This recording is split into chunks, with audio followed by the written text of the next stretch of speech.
अस्सलाम वालेकुम स्टूडेंट, कैसे हैं आप लोग? ठीक हैं, उम्मीद है आप लोग ठीक से होंगे।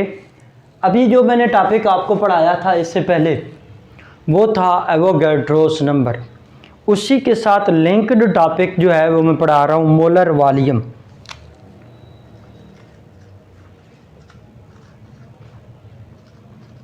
मोलर वॉल्यूम, वॉल्यूम क्या होते हैं? कोई भी सब्सटेंस जितनी स्पेस ऑक्युपाई करता है वो उसका वॉल्यूम होता है। ये बोर्ड मार्कर जितनी स्पेस ऑक्युपाई करेगी मीन दैट जितनी जगह घेरेगी ये इसका वॉल्यूम है। इसी तरह ये आपके पास बुक है, ये जितनी स्पेस ऑक्युपाई करेगी ये इसका वॉल्यूम होगा। इसी तरह मेरे पास कोई और सब्सटेंस है, मैं ये आपके पास लैपटॉप है, वो लैपटॉप जितनी स्पेस ऑक्युपाई करेगा वो उसका वॉल्यूम होगा।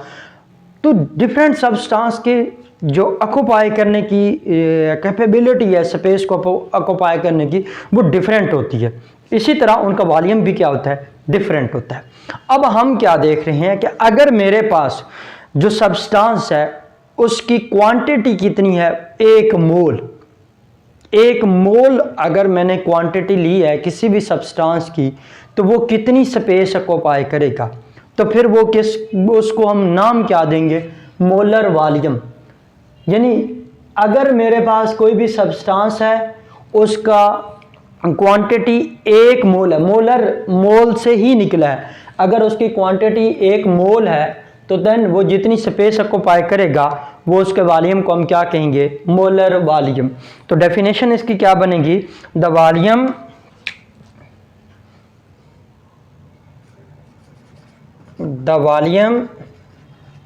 occupied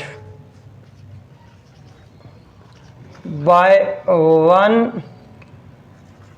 mole of ideal gas at STP is called molar volume।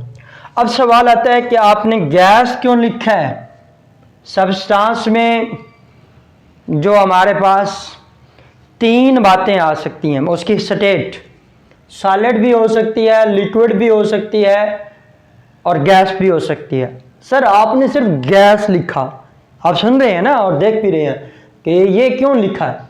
आपने अभी सब्सटेंस की बात की थी और मैं अब यहाँ पे गैस लिख दिया। भाई देखो मेरे पास ये बोर्ड मार्कर है, इसका जहां पे भी रखूंगा इसने इतनी ही जगह घेरनी है जितनी है।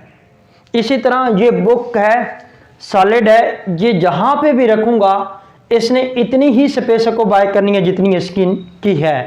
तो इसका मतलब क्या हुआ कि जो हमारे पास सॉलिड और लिक्विड फेज हैं उनका वॉल्यूम डिफाइंड है, फिक्स है, वो चेंज नहीं होता। अब हमने देखना क्या है कि गैस एक ऐसा सब्सटेंस है, एक ऐसी स्टेट ऑफ मैटर है जिसका वॉल्यूम डिफाइंड नहीं है, उसको जितनी स्पेस मिलती है वो उसको ऑक्युपाई कर लेता है। तो अगर मेरे पास एक मोल आइडियल गैस का है तो फिर वो कितने स्पेस को ऑक्युपाई करेगा उसको हम क्या कहेंगे? Molar volume. The volume occupied by 1 mole of ideal gas at STP। दो बातें यहाँ पे इस डेफिनेशन के अंदर नई आई हैं, उसकी तरफ आते हैं। यानी ये जो STP है ये किसको रिप्रेजेंट कर रहा है? ये इसको हम कहते हैं standard temperature and pressure. Standard temperature क्या होता है? 0 डिग्री सेल्सियस। जब किसी भी चीज़ को आप पढ़ रहे हैं और उसके स्टैंडर्ड टेम्परेचर की बात कर रहे हैं तो उसकी वैल्यू किस पे देखेंगे? 0 डिग्री सेल्सियस। और इसको अगर केल्विन में करना है तो आप क्या करेंगे? 273 केल्विन। ये हमारे पास क्या होगा केल्विन के केस में। इसी तरह प्रेशर क्या होगा? उसके लिए हमारे पास क्या होगा? 1 atm प्रेशर या 760 टॉर। ये हमारे पास स्टैंडर्ड कंडीशन। यानी इस टेम्परेचर और इस प्रेशर पे हम देखेंगे कि एक मोल गैस का है तो वो कितनी स्पेस ऑक्युपाई करेगा। अब आइडियल गैस क्या है? इसी के साथ दूसरी बात क्या है? आइडियल गैस बेसिकली ऐसी गैस है जो तमाम गैस लॉज को ओबे करती है। गैस लॉज हमारे पास कौन से हैं उसकी तरफ आते हैं।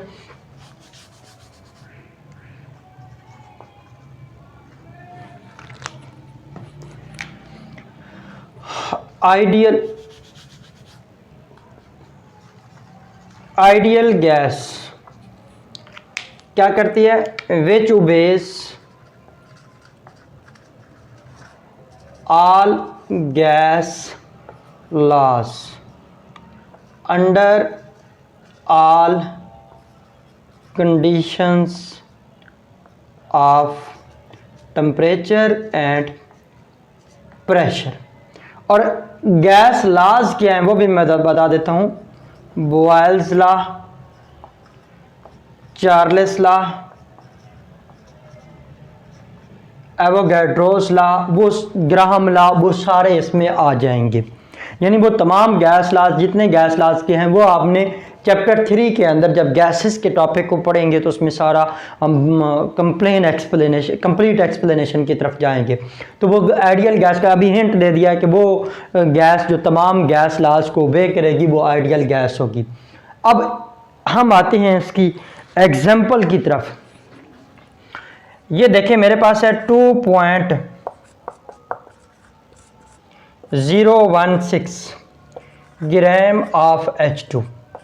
अब देखें हाइड्रोजन गैस के मास को मैंने ग्राम में रिप्रेजेंट कर दिया, तो इसको मैं कह सकता हूँ 1 मोल ऑफ H2। जब 1 मोल है तो अब 1 मोल के अंदर पार्टिकल्स कितने होंगे? यह भी हमने पढ़ा कि एवोगैड्रोस होते हैं 6.02 10⁻23। अब यहाँ मैं पार्टिकल्स के केस में क्या लिखूंगा, क्योंकि इसके अंदर कोवलेंट बॉन्ड होता है, तो मैं क्या लिखूंगा? Molecules of H2।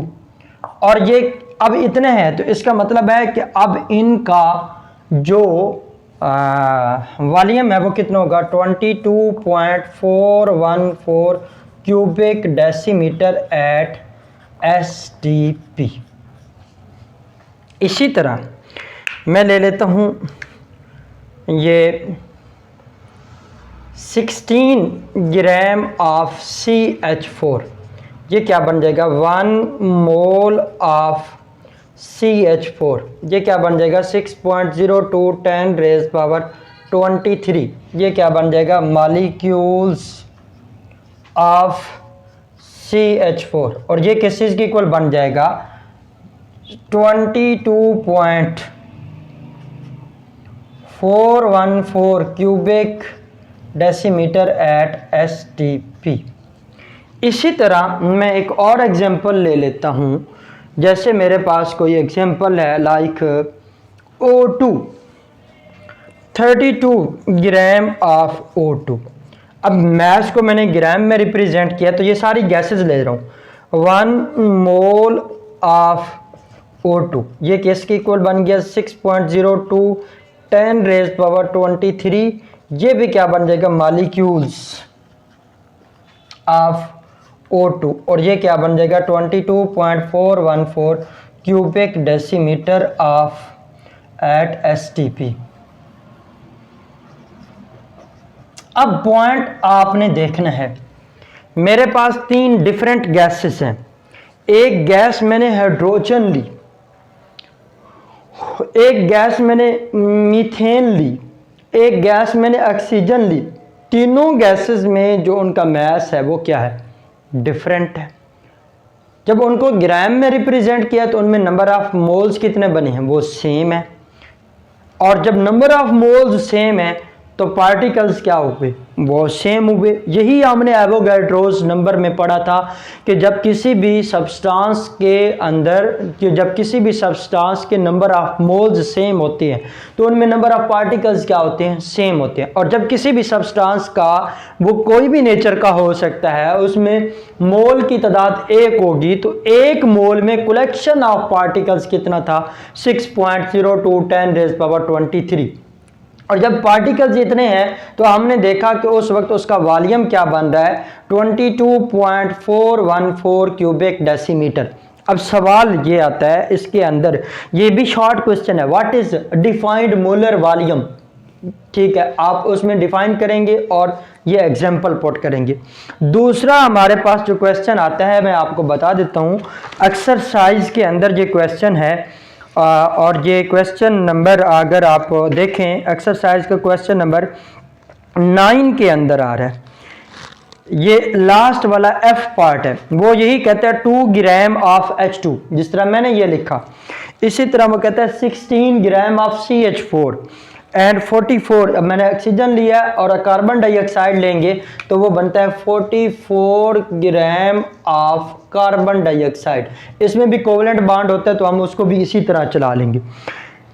सेपरेटली इनके अंदर वॉल्यूम क्या है, इन सब का वो कहता है कि वॉल्यूम कितना है 22.414 क्यूबिक डेसीमीटर, जबकि although the sizes and the mass of the molecules of 3 gases are different, इनका साइज और मास क्या है तीनों गैसेस का वो डिफरेंट है, लेकिन इनमें जो वॉल्यूम है वो सेम है। अब हम बात करेंगे कि ऐसा हुआ क्यों, ये पॉसिबल कैसे हुए।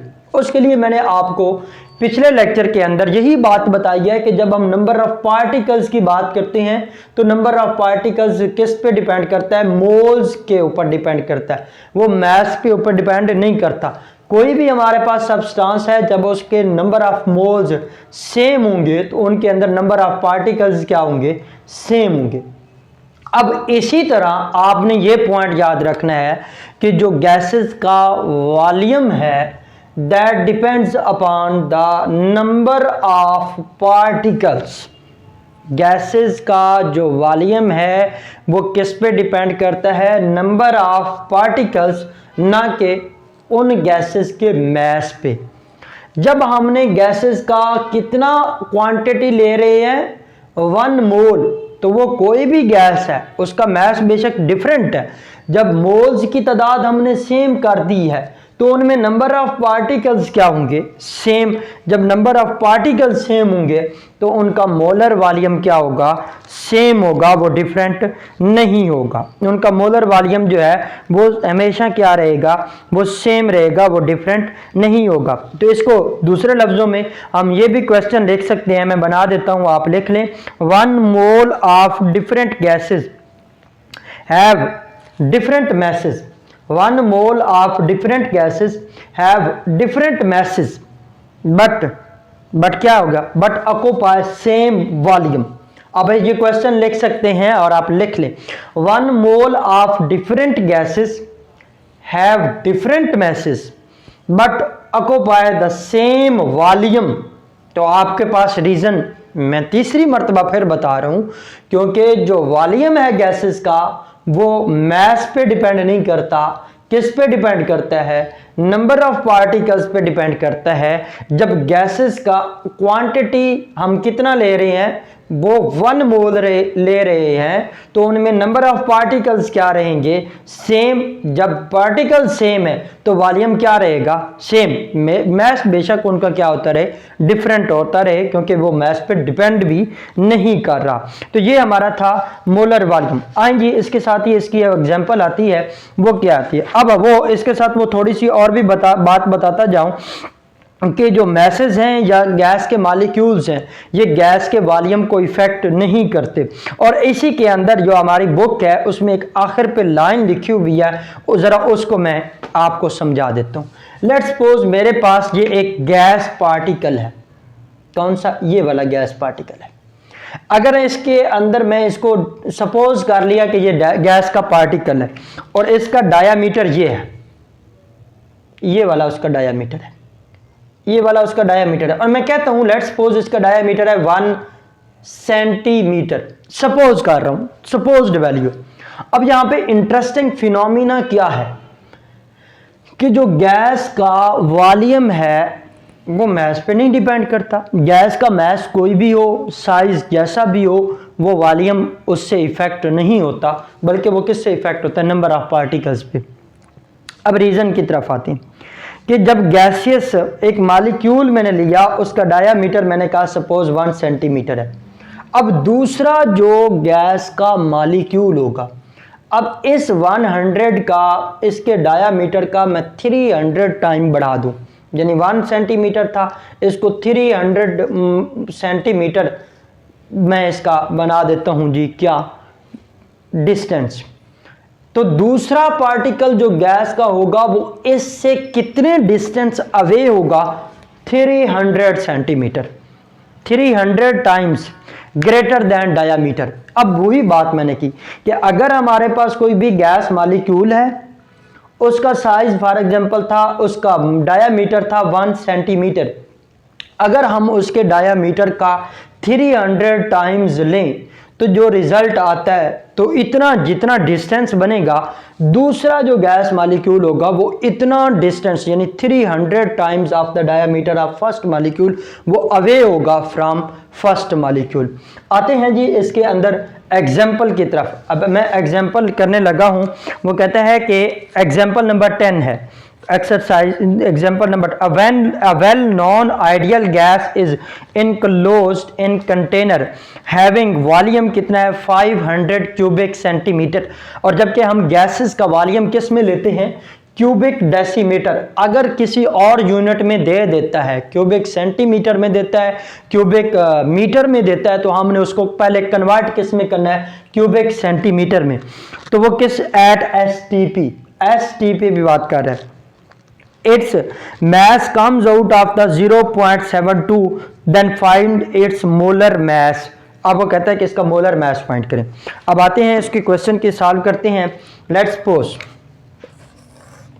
कोई भी हमारे पास क्वेश्चन आता है तो हमने उसको सॉल्व करने के लिए हमारे पास पैमाना क्या है, सबसे पहले गिवन डाटा लिखें। गिवन डाटा, ये 3 पॉइंट्स लिखें। गिवन डाटा में मेरे पास मास कितना है, मास 0.72, वॉल्यूम कितना गिवन है 500 क्यूबिक सेंटीमीटर। अब इसी के साथ आपको कहता क्या है कि मोलर मास आपने क्या करना है फाइंड। अब दूसरे नंबर पे हम क्या करेंगे, ये गिवन डाटा फार्मूला क्या लगेगा, number of moles is equal to mass over molar mass. हमने क्या फाइंड करना है, मोलर मास। तो ये क्या बन जाएगा, ये इधर जाकर मल्टीप्लाई होगा, तो यहाँ पे क्या हो जाएगा, mass over number of moles. Mass उसने हमें दे दिया है, जब मास दे दिया है तो अभी हमें फाइंड क्या करना है, नंबर ऑफ मोल्स फाइंड करने। आते हैं सॉल्यूशन की तरफ। देखें, जब मेरे पास कोई भी गैस है, उसका इस पॉइंट को मैं समझाऊंगा एक एग्जांपल से, लेकिन पहले ये पॉइंट समझ ले, आप लोग ये पॉइंट समझ लें। 22.414 क्यूबिक डेसीमीटर है, जबकि हमें वॉल्यूम किस में गिवन है, क्यूबिक सेंटीमीटर में। तो इसको हमें क्या करना पड़ेगा, जिस यूनिट में हमें गिवन है उसमें कन्वर्ट कर लें, तो हमारे लिए क्या रहेगा, आसान रहेगा। जब इसको हम कन्वर्ट करते हैं तो क्या बनता है 22.414 क्यूबिक सेंटीमीटर। जब इतना वॉल्यूम होता है किसी भी गैस का, आपने देख लिया, जब इतना वॉल्यूम होता है किसी भी गैस का, तो उस वक्त गैस के अंदर नंबर ऑफ मोल्स की तादाद क्या है, 1 है। तो इसी से हम क्या लिखेंगे, ऑफ आइडियल गैस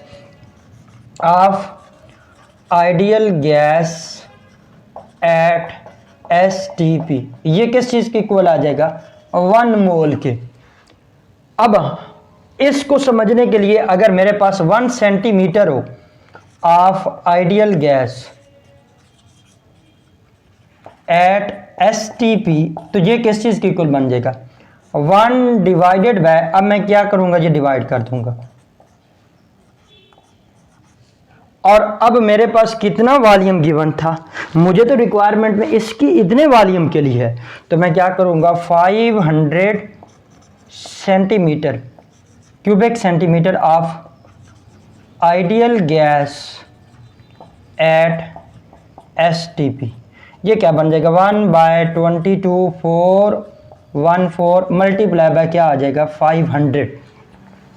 अब इसका रिजल्ट हमारे पास क्या आएगा, वो रिजल्ट आता है 0.0, ये आता है 0.0223 मोल। ये अब इस पॉइंट को थोड़ा सा समझना है। मेरे पास जब इतना वॉल्यूम होता है 22.414 क्यूबिक डेसीमीटर, तो उस वक्त गैस का नंबर ऑफ मोल्स कितने होते हैं, 1। इसको मैं सेंटीमीटर में कन्वर्ट, क्यूबिक सेंटीमीटर में कन्वर्ट क्यों किया, क्योंकि हमें जो यूनिट गिवन था वो क्वेश्चन के अंदर वो ये था। अब इसके लिए समझने के लिए मैं ये मिसाल देता हूँ। मैं कहता हूँ लेट्स सपोज मेरे पास ये तीन बोर्ड मार्कर हैं, इनकी कीमत 30 रुपीज़ है। बताएं 10 बोर्ड मार्कर की की जो प्राइस होगी वो कितनी होगी। उसके लिए हम क्या करेंगे, अभी ये 3 है, एक नहीं है, मुझे कितने की मालूम करनी है, पहले एक की। अगर एक की मुझे पता चल जाती है तो फिर बेशक 10 के है 50 के मैं उनकी प्राइस को फाइंड कर सकता हूँ। अब उसने दिया कितनी है, मिसाल के तौर पर मैंने कहा 3 बोर्ड मार्कर हैं, इनकी जो प्राइस है वो 30 रुपीज़ है। बताएं 10 बोर्ड मार्कर की प्राइस कितनी होगी। अब सुने, मेरे पास है 3 बोर्ड मार्कर है, उनकी प्राइस कितनी है 30 रुपीज़। जब एक बोर्ड मार्कर की मैं लूँगा तो आपको पता है मैं क्या कर दूंगा, 3 से डिवाइड, वो एक की आ जाएगी। जब एक की आ गई है तो अब मैं कहता हूं कि मेरे पास 500 बोर्ड मार्कर हैं, उनकी प्राइस बताओ। तो मैं एक की जितनी प्राइस फाइंड की थी उसको क्या कर दूंगा, 500 से multiply. Same as it is वो कहता है कि आपके पास इतना वॉल्यूम है तो नंबर ऑफ मोल्स कितने हैं, इतने हैं। अगर मुझे 1 सेंटीमीटर के लिए मिल जाए, वो बोर्ड मार्कर वाली एग्जांपल याद रखें, तो फिर मैं क्या करूंगा 1 डिवाइडेड बाय, जिस तरह मैंने किया था 3। अब क्या होगा, अगर इतने के लिए मैं फाइंड करना है तो मल्टीप्लाई कर दूंगा, तो ये हमारे पास रिजल्ट क्या आ जाएगा, नंबर ऑफ मोल्स। अब हमारे पास नंबर ऑफ मोल्स आ गए, मुझे क्या फाइंड करना था। अब लास्ट पॉइंट की तरफ आ रहा हूं, मुझे क्या फाइंड करना है, मोलर मास। तो molar mass is equal to mass कितना गिवन था ओवर नंबर ऑफ मोल्स कितने हैं 0.022। तो हमारे पास रिजल्ट कितना आएगा, ऑफ कोर्स ये ऊपर जब इसका सोल्यूशन लेते हैं तो वो बनेगा 32। अब ये ग्राम है, ये मोल है, तो यूनिट क्या बन जाएगा 32 ग्राम पर मोल। तो this is the molar mass of unknown ideal gas जिसका हमें मास गिवन था। तो ये हमारा था मोलर वॉल्यूम। उम्मीद है आप लोगों को समझ आ गई होगी। आज तक के लिए इतना ही काफ़ी अभी तक के लिए। और आप लोगों को मेरे लेक्चर की समझ आ रही है। जो ऑनलाइन वाले स्टूडेंट बैठे हैं जिनके लिए मैं रिकॉर्ड कर रहा हूं, तो वो ये वीडियो को लाइक किया करें और इसको शेयर भी करें अपने बाकी फ्रेंड्स के साथ। आज तक के लिए इतना ही काफ़ी। वमा अलैना इल्लल बलागुल मुबीन।